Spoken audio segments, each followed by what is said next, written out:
اسی طریقے سے قرآن حکیم کے بوسیدہ جو اوراق ہیں ان کے بارے میں بھی آپ دیکھتے ہیں کہ لوگ کہتے ہیں جی قرآن اب پرانا ہو گیا، اب اس کو ہم ردی میں تو دے نہیں سکتے. بالکل دینا بھی نہیں چاہیے سر. کیا کریں؟ وہ کہتے ہیں جی قبرستان میں جا کے دفنائیں. قبرستان میں آپ جا کے دفنائیں گے، لوگ کہیں گے پتہ نہیں کیا چیز دفنا گیا تھے، کوئی خزانہ. تو آج کل آلموسٹ ہر شہر کے اندر ایسے مدارس اویلیبل ہیں، ایسی تنظیمیں ہیں جو بوسیدہ قرآن لیتی ہیں. ہمارے جہلم شہر کے اندر بھی ہیں، وہ خود ریٹریو کر لیتے ہیں، آپ جا کے ان کو دیں تو وہ باقاعدہ جا کے ڈیم کے اندر ڈمپ کر دیتے ہیں. ڈیم میں ڈمپ کرنے کا فائدہ ایٹ لیسٹ یہ ہوتا ہے کہ کنارے پہ نہیں اس طرح کے صفات آتا ہے، لیکن دریا میں آپ ڈمپ نہ کریں، کیونکہ دریا بعض کا جب خشک ہوتے ہیں نا، ڈیم تو خشک نہیں ہوتا، لیکن دریا میں جب ڈیم سے پانی آنا بند ہو جاتا ہے تو آپ دیکھیں ہمارے جہلم شہر کے بھی کئی جب خشک حصے سامنے آتے ہیں تو ان پہ مصحف آپ کو نظر آ جاتے ہیں پڑے ہوئے. تو دریا میں اگر آپ نے ڈالنا ہے تو وہ ایسی جگہ پہ ڈالیں جہاں پہ وہ دریا خشک نہ ہوتا ہو، اور وہ بھی ڈالنے کا طریقہ ہے کہ آپ کسی بوری میں مضبوط اس کا منہ پھر لپیٹ کے اس میں وزنی پتھر ڈالیں تاکہ جب آپ اس کو رکھیں تو وہ جا کے پیندے میں بیٹھ جائے. اور زمین میں دفنانا ہے بہت اچھی بات ہے. قبرستان میں اس لیے کہتے ہیں کہ جی عام جگہ پہ دفنائیں گے کہ اوپر سے گزر جائے، بے رحمتی نہ ہو جائے. سب سے آسان طریقہ تو اس کو آگ لگانا ہے، لیکن ظاہر ہے وہ انڈیا پاکستان بنگلہ دیش میں تو گستاخی ہے، کیسے لگائیں گے آپ آگ؟ وہ تو صحیح بخاری میں حدیث لکھی رہ گئی کہ حضرت عثمان بن عفان رضی اللہ تعالیٰ عنہ نے قرآن حکیم کے جو نسخے جن کی وجہ سے اختلاف پیدا ہو رہا تھا، یہ نہیں تھا کہ وہ نسخے غلط تھے، وہ قرات کے اختلاف والا تھا، تو وہ ان کو آگ لگوائی تھی، انشور کیا تھا تاکہ اس کی کوئی باقیات نہ رہیں. کسی نے نہیں ان کو کہا کہ آپ نے گستاخی کر دی ہے.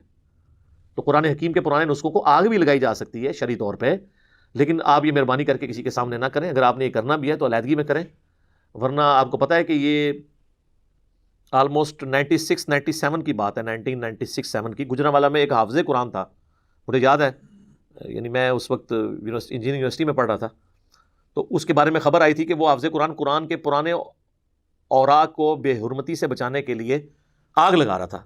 تو اس کے اوپر انہوں نے جناب دعویٰ بول دیا، اسے قتل کر دیا کہ یہ قرآن کی گستاخی کر رہا ہے.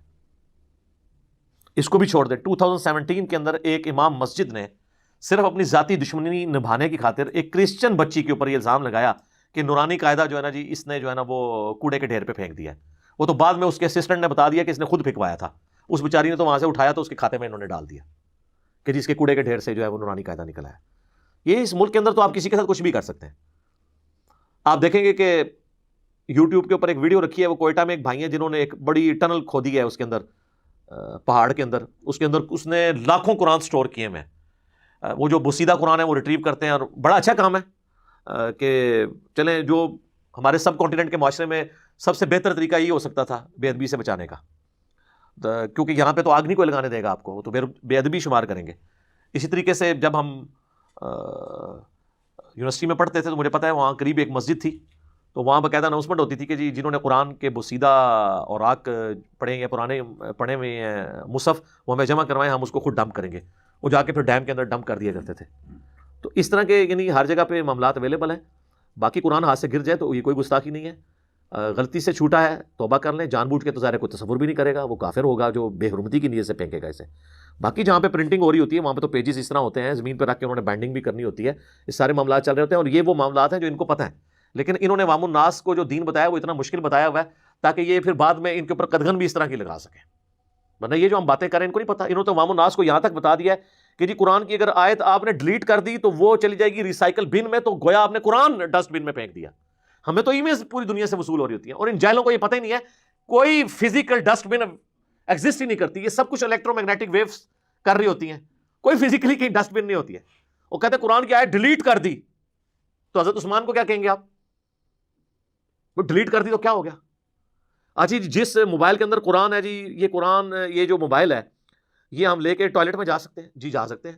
وہ مصحف تو نہیں میرے بھائی، فزیکلی آپ اس میں سے نکال نہیں سکتے. وہ الیکٹرانک جو الیکٹرو میگنیٹک ویوز کی فارم میں ڈپازٹ ہوا ہوا ڈیٹا، وہ اس مصحف کے الفاظ کی شکل میں ڈپازٹ نہیں ہوا ہوا، اس کی اپنی لینگویج کے اندر ڈپازٹ ہوا ہوا ہے.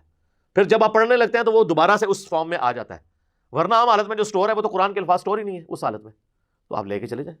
ورنہ پھکی یہ ہے کہ پھر حافظ قرآن کو بھی آپ ٹوائلٹ میں نہ جانے دیا کریں، اس کے تو سینے میں قرآن موجود ہے، تو کیا کہیں گے کہ بھی فزیکلی قرآن نہیں، اس نے یاد کیا ہوا ہے، کریم کیا ہوا ہے. تو اس طرح کی چیزیں چھوٹی چھوٹی. بلکہ ہمیں تو یہ بھی سوال ہے جی کیا موبائل پہ قرآن پڑھ سکتے ہیں؟ آپ یہ دیکھیں، اس میں شاید کسی کے دماغ میں یہ انگریزوں کا بنایا ہوا ہے. اچھا جی کسی کا ہوگا نہیں جی یہ والا جب مصحف ہاتھ میں ہوگا تو ثواب ہوگا، اور اگر آپ نے موبائل پہ پڑھا تو ثواب نہیں ہوگا. ایک تو ہمارے پاس سوال آیا تھا کہ امام مسجد کہتے ہیں کہ موبائل پہ جب قرآن پڑھیں گے نا تو ثواب نہیں ہوگا، اور جناب قرآن تو زبانی پڑھنے کا بھی ثواب ہے، دیکھ کے پڑھنا تو اس سے ایک درجے افضل چیز ہے۔ تو جب زبانی کا ثواب ہے، جامع ترمذی میں حدیث ہے کہ قرآن کے ہر حرف پہ 10 نیکیاں ہیں۔ میں نہیں کہتا کہ الف لام میم یہ ایک حرف ہے، بلکہ الف ایک حرف، لام ایک حرف اور میم ایک حرف ہے، یہ 30 نیکیاں ہیں۔ اگرچہ یہ قرآن کا مقصد نہیں ہے ثواب کمانا، مقصد تو ہے اس میں عمل کرنا، لیکن اللہ نے یہ سائیڈ بینیفٹ دیا ہے کہ اس کے اوپر ثواب بھی ہے۔ تو قرآن حکیم کی تعظیم اگر واقعی کسی نے کرنی ہے نا، تو یہ قرآن کی جو بے حرمتی سب سے زیادہ لوگ کر رہے ہیں وہ ہمارے ہیں۔ اور آپ اندازہ کریں پچھلے دنوں جب وہ ناروے یا ڈنمارک میں مصحف کو آگ لگائی گئی تو کتنا ہنگامہ یہاں پہ کھڑا ہوا، تو اس پہ میری ویڈیو آئی تھی کہ سب سے بڑے مجرم تو یہاں بیٹھے ہوئے ہیں جو مسلمان ہو کے کہتے ہیں قرآن ڈائریکٹ نہیں پڑھنا تم گمراہ ہو جاؤ گے۔ یہ قرآن کو آگ لگانے سے بھی آگے کی چیز ہے، کیونکہ قرآن کو اگر آگ لگائی کسی نے تو نیا مصحف لے آئیں گے آپ جا کے مارکیٹ سے، لیکن اگر آپ کو یہ پٹی پڑھا دی کہ قرآن خود پڑھا تو آپ گمراہ ہو جائیں گے، تو آپ کے سامنے مصحف بھی پڑھا ہوگا، آپ اس سے استفادہ نہیں کریں گے۔ یہ جو مسلمان نما یہودی آپ کے ممبروں پہ کھڑے ہو کے آپ کے ساتھ یہ کر رہے ہیں، یہ آپ کو برا نہیں لگتا؟ اگر کوئی یہودی عیسائی کہنا قرآن ڈائریکٹ نہیں پڑھنا گمراہ ہو جاؤ گے، آپ کہیں گے اللہ کا دشمن ہے۔ اور اگر مفتی صاحب فرما دیں تو ان کو کہ مفتی صاحب آپ ڈائریکٹ نہیں ہمیں پڑھا دیں، خود پڑھا دیں، اور ڈائریکٹ کوئی پڑھ بھی نہیں رہا ہوتا۔ ہم تو ہم صاحب بریلوی صاحب کا ترجمہ پڑھ کے ان سے ڈائریکٹ پڑھ رہے ہوتے ہیں، جس طرح صحابہ کرام پڑھے لکھے نہیں تھے لیکن ان کی زبان میں قرآن آیا، انہیں ضرورت نہیں پڑی۔ تو ہماری زبان میں بھی جب ہمارے بڑے بڑے علماء ہیں جن کے سامنے آپ اونچا سانس لینا بھی گستاخی سمجھتے ہیں، انہوں نے ہماری اپنی نیٹو لینگویج میں ترجمہ کر دیا، تو ہمارا سٹیٹس وہی ہو گیا کہ ہم اگرچہ امی تھے، ٹھیک ہے، ہم سے مراد، مجھے تو اللہ کا شکر ہے عربی آتی ہے، میں نے سیکھ لی، عام عوام الناس، تو سٹیٹس تو وہی ہو گیا کہ آپ کی زبان میں آ گیا، اب آپ پڑھیں، اس سے استفادہ کریں اور اس کی تعلیمات پر عمل کرنے کی کوشش کریں۔ تو سب سے بڑی تو گستاخی یہ ہو رہی ہے نا، جو یہ سازش ہو رہی ہے قرآن ڈائریکٹ نہیں پڑھنا تم گمراہ ہو جاؤ گے، یہ تو کوئی کافر ہی بات کر سکتا ہے۔ اور پھر میں وہی بات کروں گا، ہمارے حیدر نقوی بھائی صاحب نے بڑی پیاری بات کی تھی کہ اگر کوئی غیر مسلم آپ کے پاس آئے اور آپ سے پوچھے کہ بتائیں مسلمانوں کی کتاب کون سی ہے، میں اسلام کو اسٹڈی کرنا چاہتا ہوں، تو کوئی اس کو فضائل اعمال، فضائل سنت، 14 ستارے یہ کتاب نہیں پڑھنے کے لیے دے گا، وہ قرآن دے گا۔ ایون بخاری مسلم بھی نہیں آپ دیں گے، اگرچہ ہمارا احادیث کے حوالے سے ایمان ہے، لیکن آپ کہیں گے یہ اللہ کی کتاب ہے، یہ آپ پڑھو۔ تو آگے سے وہ غیر مسلم آپ سے پوچھ لے کہ کیا آپ نے بھی اسی کتاب کو پڑھ کے اپنے عقیدے صحیح کیے تھے، تو آپ کا سر شرم سے جھک جائے گا کہ نہ آپ نے نہ آپ کے باوجداد نے۔ اچھا، کئی لوگوں نے بیچاروں نے اردو ترجمے کے ساتھ بھی قرآن پڑھا ہوتا ہے، لیکن وہ اس طرح پڑھا ہوتا ہے جس طرح عربی میں پڑھا ہوا ہے، وہ اس نیت سے نہیں پڑھ رہے ہوتے کہ جو لکھا ہے اس کے مطابق بھی میں نے کرنا ہے، نہ نہ نہ نہ۔ ہماری یونیورسٹی میں ایک مجھے یاد ہے، وہ سیکورٹی گارڈ تھے، تو میں ان کو نہ دیکھتا تھا کہ وہ نہ احمد بریلوی صاحب کا ترجمہ کھول کے نہ پہلے عربی پڑھتا تھا طرز لگا کے، پھر اس کا ترجمہ بھی نہ اردو میں اسی طرز میں پڑھتا تھا، تو وہ بس طرز کے ساتھ ہی پڑھ رہا ہوتا تھا، یہ لکھا کیا ہوا ہے اس پہ میں نے عمل کرنا ہے، یہ مشکل کام ہے۔ طرزیں نہیں لگانی ہے، تعلیمات پہ عمل کرنا ہے۔ اور بعض اوقات لوگ اردو میں پڑھ بھی لیں گے نا، تب بھی وہ پڑھنے سے پہلے جو عقیدے رکھتے تھے بعد میں بھی وہی رکھیں گے۔ نہیں، ہونا یہ چاہیے کہ آپ اپنے آپ کو قرآن کے سامنے پیش کریں، بجائے قرآن کو مروڑ کے اپنے مطابق کرنے کے، قرآن کے منہ میں اپنا لقمہ ڈالنے کے، آپ قرآن کے سامنے سرنڈر کر جائیں۔ اکثر لوگ کہتے ہیں جی وہ جی علی جو ہے نا وہ ہمارے خلاف آیتیں پڑھتا ہے قرآن سے۔ آپ کو تو ویسے ہی مر جانا چاہیے شرم سے کہ اگر آپ کے خلاف قرآن میں کوئی آیت ہے، آپ میرے بارے میں کوئی آیت پڑھیں کہ جی میں کبھی نہیں کہوں گا میرے خلاف آیت پڑھی ہے۔ قرآن کی آیت ایک مسلمان کے خلاف کیسے ہو سکتی ہے؟ الا یہ کہ وہ مسلمان قرآن کا باغی ہو، کہ اس کے خلاف چل رہا ہو۔ ادر مسلمان وہ سود خور بھی ہو، تب بھی اگر آپ اسے آیت سنائیں نا 279 البقرہ کی کہ سود کھانے والا اللہ اور اس کے رسول سے جنگ کر رہا ہے، وہ بھی نہیں کہے گا کہ آپ نے میرے خلاف آیت پڑھ دی ہے، وہ کہے گا یار اللہ کا حکم ہے، میں کیوں مطلب اس کے بارے میں کلام کروں۔ جن کے عقیدے قرآن کے مطابق نہیں ہے نا، انہی کو تکلیف ہوتی ہے، وہ کہتے ہیں ہمارے خلاف آیتیں پڑھتا ہے۔ تو سر آپ اپنے آپ کو قرآن کے مطابق کر لینا تاکہ کوئی آیت آپ کے خلاف ہو ہی نہ۔ یہ آیت خلاف آتی ہے آپ کے اس لیے ہے کہ آپ کے عقیدے نہیں ہے، تو سر اپنے آپ کو قرآن کے مطابق کر لیں۔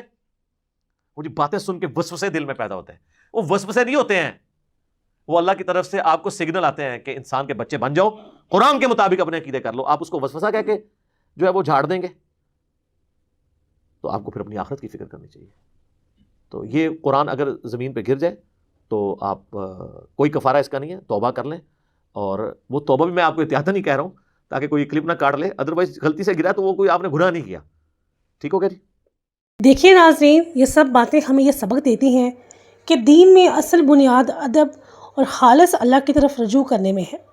جو روایتی رسوم یا مشہور کفارے ہمارے معاشرت میں پھیل گئے ہیں ان کو ہم احترام سے دیکھیں، لیکن ہمیں یہ یاد رکھنا چاہیے کہ دین میں کوئی بھی ایسا کفارہ ثابت نہیں جو قرآن و حدیث سے نہ ہو۔ ہمارے بزرگوں نے جو روایات ہمیں سنائیں ان کا مقصد شاید دل میں خوف اور احتیاط پیدا کرنا تھا، لیکن اصل میں اللہ تعالیٰ سے سچی توبہ اور اصلاح ہی سب سے بڑا کفارہ ہے۔